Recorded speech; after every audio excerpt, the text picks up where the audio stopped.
প্রিয় দর্শক, আসসালামু আলাইকুম। আজ আমরা কথা বলবো বেশ কিছুদিন ধরেই যে নাটকটি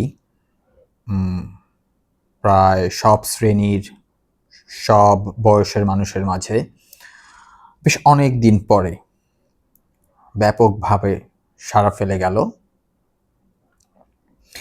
সেই নাটক এটি আমাদেরই গল্প। এই নাটকটি নিয়ে কিছুক্ষণ ইনফরমালি একটু কথাবার্তা বলা বলতে হচ্ছে গিয়ে ৯০ দশকের চোখ দিয়ে দেখা কেমন লাগলো, কি মনে হলো, সারা ফেলার কারণগুলো বা কেন হলো, ৯০ দশকের পর্যন্ত সময়ের নাটক, সিনেমা, টেলিফিল্ম, অডিও ভিজুয়ালের যাবতীয় বিনোদন কিংবা এই ধরনের বিষয়গুলো কেমন ছিল, তার তুলনামূলক আঙ্গিকে এই নাটকটির অবস্থান, এই মোটামুটি সব ধরনের বিষয়গুলো নিয়ে একটু একটু একটু মানে কঠিন ধাঁচের হয়ে যাচ্ছে আসলে। না, সেরকম কোনো কিছু না। আমরা যদি শুরু করি একটু সহজভাবে, একদম সহজভাবেই যদি শুরু করি বিষয়টা, নাটক তো একদম সর্বপ্রথম বিষয় হচ্ছে গিয়ে ভালো লাগার জায়গা। ভালো লেগেছে নাকি লাগেনি, একদম প্রথম প্রশ্ন, সহজ প্রশ্ন, এক শব্দে উত্তর হ্যাঁ অথবা না। মাঝামাঝি আর একটা ক খ এর পরে গ হিসেবে মোটামুটি এরকম একটা অপশন হয়তো দেয়া যেতে পারে। আমার কাছে কেমন লেগেছে? খুব ভালো লেগেছে। ব্যক্তিগতভাবে মানে আমার যে হচ্ছে বুদ্ধিবৃত্তিক ধরনে ওই এক শব্দে বলে দেওয়াটা আমার জন্য সবসময় একটু কঠিন। তারপরও অসম্ভব রকমের ভালো লেগেছে। শুরুতে এটাই হচ্ছে গিয়ে শেষ কথা। বাট ওই যে বললাম যে আমার যেটা বুদ্ধিবৃত্তিক ধরন, তো একটু মাঝে মধ্যে একটু ক্রিটিক্যাল অ্যানালাইজেশনের মধ্য দিয়েও যাওয়ার চেষ্টা হয়তো করব। তো প্রথম কথা হচ্ছে গিয়ে কেন এত বেশি ভালো লাগলো। এক কথায় হচ্ছে গিয়ে আমি মানুষ, তো হৃদয়স্পর্শী যে কোনো জিনিস সব মানুষের মতো আমাকেও ছুঁয়ে যায়, একদম সহজ হিসাব। তবে এর বাইরে শুরুতে যেটা বললাম যে ৯০ দশকের চোখ দিয়ে দেখা, মন দিয়ে বোঝা, তো সেটা হচ্ছে গিয়ে এটাকে আরও অনেক বেশি ছুঁয়ে যাওয়ার অবশ্যই অন্যতম প্রধান একটা কারণ আমার ধারণা। ৯০ দশক পর্যন্ত সময়ের দর্শকদের মধ্যেও যারা দেখেছেন, কারণ আমার মনে হয় একটা বিশাল অংশের মানুষ আসলে নাটকটি দেখেছে। আমি সর্বশেষ যেটা দেখলাম যে শেষ পর্বটা সম্ভবত ২ কোটির উপর বেশি মানুষ ইউটিউবের হিসাব অনুযায়ী দেখা হয়ে গেছে অলরেডি। যদিও এই দেখা হয়ে যাওয়া যেটা সহজ এখন যেই শব্দটা বলা হয় ভিউ, তো এই ভিউর উপরে ভিত্তি করেই একটা জিনিসের মূল্যায়ন ব্যক্তিগতভাবে আমি আসলে একদমই সেই জায়গাটাতে যেতে চাই না। তবে হ্যাঁ, যে কোনো মানদণ্ডেই বাংলাদেশের দর্শক সংখ্যার বিবেচনায় ২ কোটির মতো মানুষ একটা নাটক দেখা, এটাকে ধরতেই হবে। মানে শুরুর বিষয় হচ্ছে গিয়ে অবশ্যই জনপ্রিয়তা, মানে যথেষ্ট পরিমাণে জনপ্রিয়তা, গ্রহণযোগ্যতা দর্শকপ্রিয়তা, এটা এটা এটা সহজ একটা বিষয় পেয়েছে, এটা বোঝাই যাচ্ছে। হ্যাঁ, এরপর হয়তো প্রশ্ন আসতে পারে যে দর্শকপ্রিয়তা কিংবা জনপ্রিয়তা পেলেই কি সেটাকে আসলে হচ্ছে গিয়ে মানের বিচার থেকে কতটুকু উত্তীর্ণ হিসেবে দেখা যেতে পারে কি পারে না, সেটা না হয় আমরা একটু পরে যাই। যেটা আমি বলছিলাম যে 90 দশকের একজন দর্শক হওয়ার কারণে আমার মতো আমাদের জেনারেশন বলতে আমরা যারা 90 দশকে কৈশোর এবং আর্লি ইয়াংহুডটা পার করেছি এবং আমাদের সিনিয়র যে জেনারেশন, তো তাদের কাছে একটা আমার ধারণা যে অন্যরকম একটা ছুঁয়ে যাওয়ার জায়গা নিয়ে নাটকটা ধরা দিয়েছে আসলে। হ্যাঁ, আবার পাশাপাশি আমাদের পরবর্তী যে প্রজন্ম যারা 90 দশক পর্যন্ত সময়ের নাটক সিনেমা সরাসরি দর্শক হিসেবে হচ্ছে গিয়ে দেখতে পায়নি, ওরাও অসম্ভব রকমের আপ্লুত হয়েছে। কারণ ওই যে শুরুতেই বললাম যে মন তো সবারই আছে, সেটা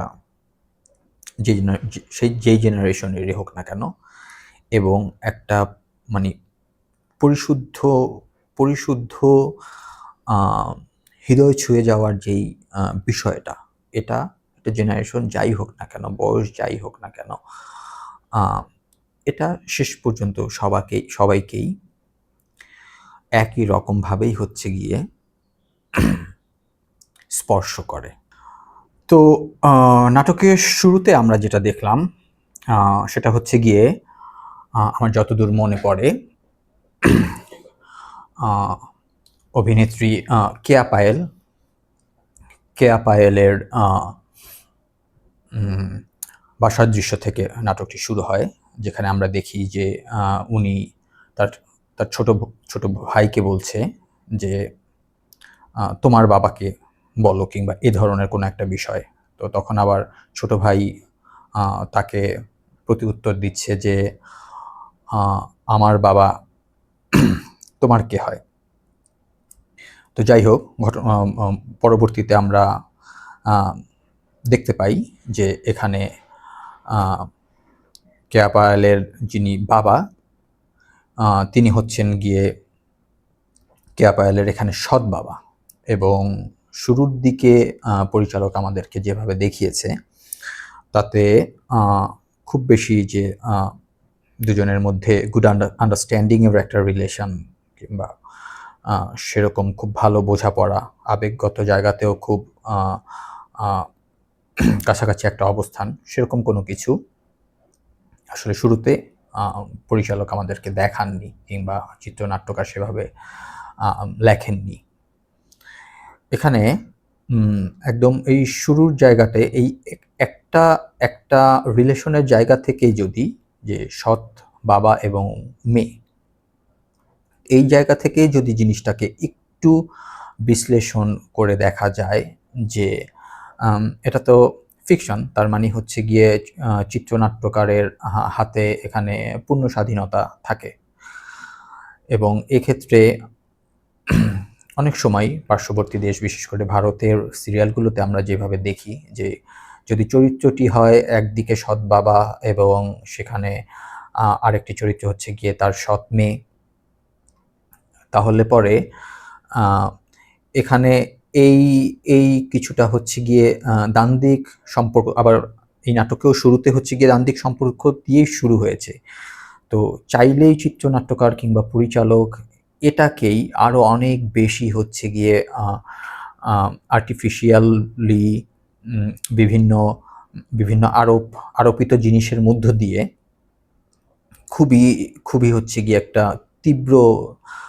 তীব্র এবং শত্রুতা, কিংবা খুবই একটা বাজে একটা রিলেশন হিসেবে উনি চিত্রায়িত করতেই পারতেন।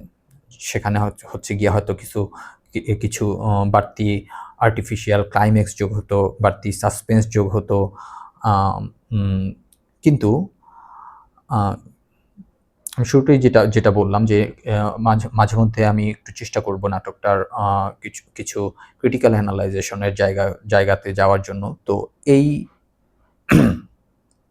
এই সম্পর্কটি চিত্রনাট্যকার এবং পরিচালক শেষ পর্যন্ত শেষ পর্যন্ত ধীরে ধীরে একটা অত্যন্ত আবেগময় এবং বন্ধনের মধ্য দিয়ে এগিয়ে যাওয়া সুন্দর পরিণতির একটি বাবা-মেয়ের সম্পর্কের দিকে উনি নিয়ে গিয়েছেন।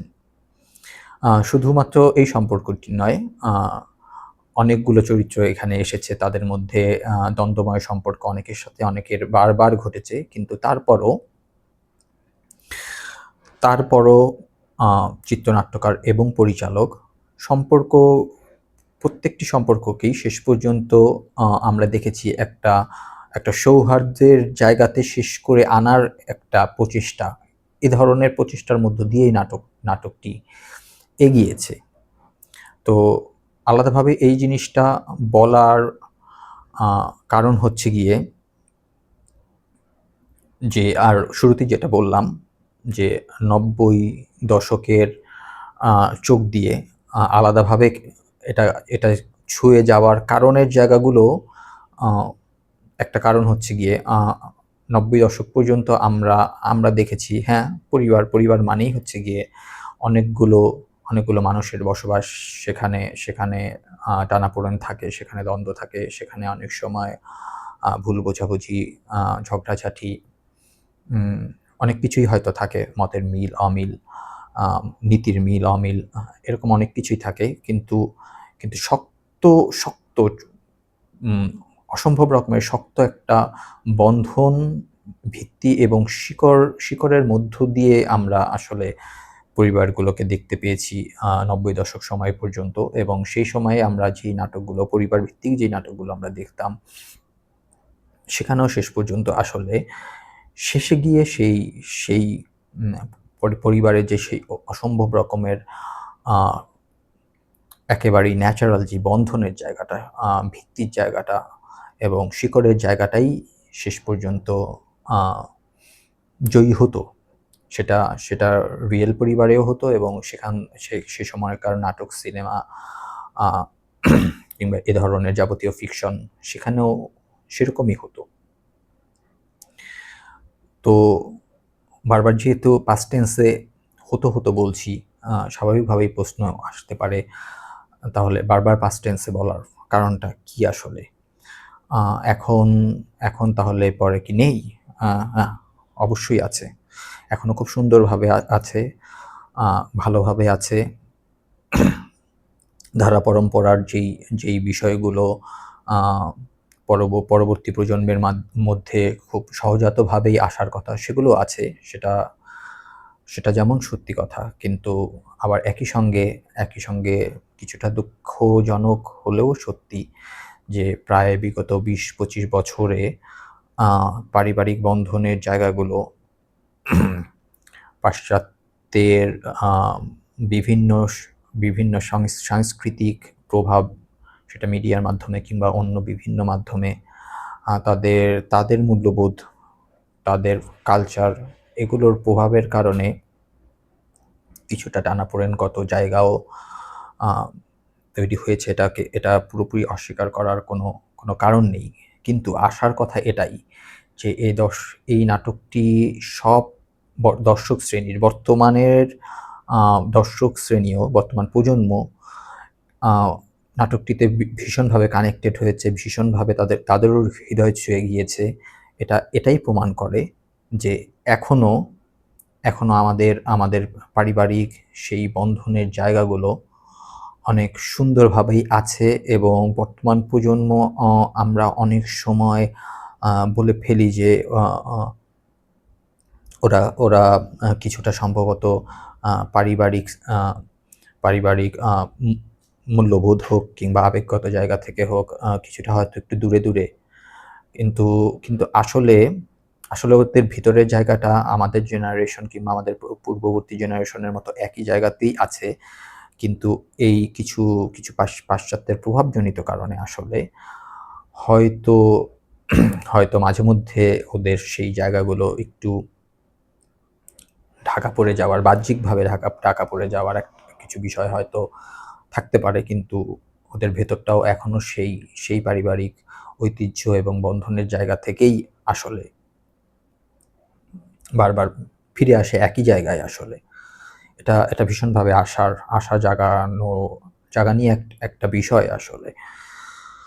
তো যেটা বলছিলাম যে কেন এই নাটকের যাবতীয় কলাকুশলী, বিশেষ করে পরিচালক মোস্তফা কামাল রাজকে ধন্যবাদ দিতেই হবে এই কারণে যে একটা উদাহরণ দিলাম যে কেয়া পায়েল এবং তার সৎ বাবার সম্পর্কটিকে তিনি পরবর্তীতে সুন্দর একটি সম্পর্কের জায়গাতে দেখিয়েছেন। এখন আরেকটি প্রশ্ন যেটা হতে পারে যে বর্তমানে আরেকটি নাটকের কিংবা এ ধরনের ফিকশনের যে ধারা যেখানে বলা হয় হচ্ছে গিয়ে রিয়েলিস্টিক সিনারিওগুলো তুলে ধরাটা তাদের যুক্তির জায়গা থেকে। আমি যেটা বলছিলাম যে একজন আরেকজনকে খুব তীক্ষ্ণভাবে কথা বলছে, তো এখনকার এই রিয়েলিস্টিক ধারাতে দেখা যায় আরেকজন সেটার বিপরীতে ভয়ঙ্কর রকমের আগ্রাসী রিয়াকশন, এবং তাদের যে যুক্তির জায়গাটা, যে রিয়েল লাইফে বেশিরভাগ ক্ষেত্রে আমরা তো এরকমই দেখি যে একজন আরেকজনকে তীক্ষ্ণ কথা বললে পরে তার প্রত্যুত্তর তো কয়েক গুণ বেশি আগ্রাসী হয়। এটাই তো রিয়েলিস্টিক। সেখানে গালিগালাজ চলে আসে, এটা রিয়েলিস্টিক।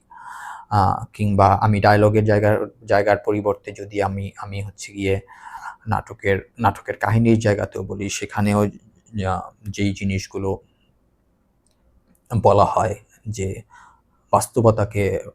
নাটক তো হচ্ছে গিয়ে বাস্তবতারই প্রতিচ্ছবি। সুতরাং বাস্তবতার মধ্যে যা থাকে তার সবকিছুই নিয়ে আসা বিচার্য বিষয়। তো এখানে একটা বিষয় আমি অত্যন্ত বিনয়ের সাথেই আসলে বলতে চাই। সেটা হচ্ছে গিয়ে নাটক বাস্তবতার প্রতিচ্ছবি। এটা যেমন সত্যি কথা, ঠিক তেমনিভাবে নাটক, চলচ্চিত্র কিংবা এ ধরনের যাবতীয় বিষয় একই সঙ্গে কোনো নেতিবাচক বাস্তবতাকে আরও অনেক গুণ বাড়িয়ে দেওয়ার মতো পর্যায়ে নিয়ে যাওয়ার মতো শক্তিমত্তাও এই বিষয়গুলো রাখে। কিংবা অনেক সময় হচ্ছে গিয়ে হয়তো বর্তমানে আছে নেতিবাচকতা। আমি যদি সহজভাবে বোঝার জন্য বলি যে আছে হচ্ছে কি 10%, আমরা 10% নেগেটিভিটি বারবার হচ্ছে গিয়ে নাটক সিনেমাতে নিয়ে আসছি। আমরা অবজারভেশনে দেখি যে যেহেতু অত্যন্ত শক্তিশালী, যেটা আমি বললাম যে এগুলোর প্রভাবে পরবর্তীতে সেই নেগেটিভিটি সমাজের মাঝে ছড়িয়ে পড়ে আরও কয়েক গুণ বেশি আকারে। তখন সেটাই হয়ে যায় একটা সামাজিক এস্টাবলিশমেন্ট, এবং যে এস্টাবলিশমেন্টগুলো আসলে বহু ক্ষেত্রেই এই ধরনের ফিকশনের মধ্য দিয়েই হয়তো হচ্ছে গিয়ে প্রভাবিত হয়, সমাজ প্রভাবিত হয়, পরিবার প্রভাবিত হয়, ব্যক্তি প্রভাবিত হয়, সামষ্টিক জায়গা থেকে চিন্তা করলে পরে জাতি প্রভাবিত হয়। তো আমি আসলে বিনীতভাবে অনুরোধ জানাতে চাই যে এই বিষয়টা ব্যক্তিগত থেকে শুরু করে সামষ্টিকভাবে সবাই যে শুধুমাত্র বাস্তবতাকে তুলে ধরা না, বরঞ্চ কোনো নেগেটিভ বাস্তবতাকে যদি তুলে ধরা হয়, যেগুলো হয়তো আসলেও সমাজে ঘটছে, কিন্তু তারপরও সেগুলো বারবার যদি হচ্ছে গিয়ে নাটক, চলচ্চিত্রের মতো শক্তিশালী মাধ্যমে তুলে ধরা হয়, সেগুলো বাড়তি আরও যেই প্রভাব সমাজে বিস্তার করে, পরিবারে বিস্তার করে, কিংবা জাতিগত পর্যায়ে বিস্তার করে। বিশেষ করে এটা নিয়ে বর্তমানে সমাজবিজ্ঞানী, মনোবিজ্ঞানী কিংবা হচ্ছে গিয়ে ধর্মীয় ব্যক্তিত্বগণ খুবই বাড়তি মনোযোগ দিয়ে এবং গবেষণার জায়গা থেকেই তারা বারবার তুলে ধরছেন। তো আমার মনে হয় পরিবারগুলো আমরা এই বিষয়গুলো নিয়ে আরও বেশি সচেতন আমরা এখন হতেই পারি। তো যাই হোক, আবারও নাটকে ফিরে আসি। তো নাটকে যেটা বললাম যে যেহেতু শেষ পর্যন্ত নাটকে বেশিরভাগ সম্পর্কের ক্ষেত্রেই সম্পর্কের ভিত্তির জায়গাগুলো ভিত্তির জায়গাগুলো, শিকড়ের জায়গাগুলো, আবেগের জায়গাগুলো যেহেতু দেখানো হয়েছে অত্যন্ত রকমের হচ্ছে গিয়ে বন্ধনের মধ্য দিয়ে প্রতিটি চরিত্র একে অপরের সাথে সম্পর্কিত।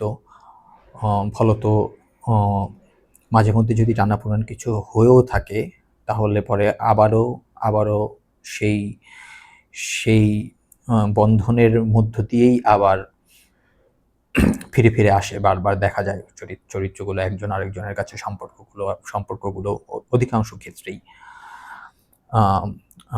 এবং সাসপেন্স এবং ক্লাইম্যাক্স এটা তো লাগবেই আসলে নাটকে। ফলে মাঝে মধ্যে কিছু কিছু হয়তো নেগেটিভ কাহিনীও এসেছে, যেগুলো বাস্তব জীবনেও আসলে দেখাই যায়। কিন্তু শেষ অবধি অধিকাংশ চরিত্রই শেষ পর্যন্ত সেই মায়ার টানে, সেই আবেগের টানে, সেই বন্ধনের টানে, সেই শিকড়ের টানেই আবার ফিরে এসেছে একে অপরের কাছে। তো আজ এ পর্যন্তই। সম্ভব হলে পরে অন্য কোনো দিন নাটকটি নিয়ে ভিন্ন আঙ্গিকে আরও কিছু যদি বলার সুযোগ ঘটে সেটাও দর্শক মণ্ডলী আপনাদের সাথে শেয়ার করার চেষ্টা করব। তো পরিশেষে নাটকটির কলাকুশলী থেকে শুরু করে বিশেষ করে পরিচালক সহ সবাইকে জানাচ্ছি অসংখ্য ধন্যবাদ। বিশেষ করে আমাদের জেনারেশন যারা 90 দশকের দর্শক, তারা এই নাটকটির মধ্যে দিয়ে আবারও আমাদের শৈশব কৈশোর এবং উত্তিতারণ্যের সময়টাকে এবং আমাদের পারিবারিক বন্ধনের জায়গাটিকে অত্যন্ত আবেগঘন জায়গা থেকে এবং মূল্যবোধের জায়গা থেকে এবং কিছু গুড প্র্যাকটিসের জায়গা থেকে আমরা খুঁজে পেয়েছি। ফলে সবাইকে ধন্যবাদ জানিয়ে এবং দর্শক যারা দেখেছেন ভিডিওটি তাদেরকেও ধন্যবাদ জানিয়ে আজকের মতো এখানেই শেষ করছি। সবাই ভালো থাকবেন।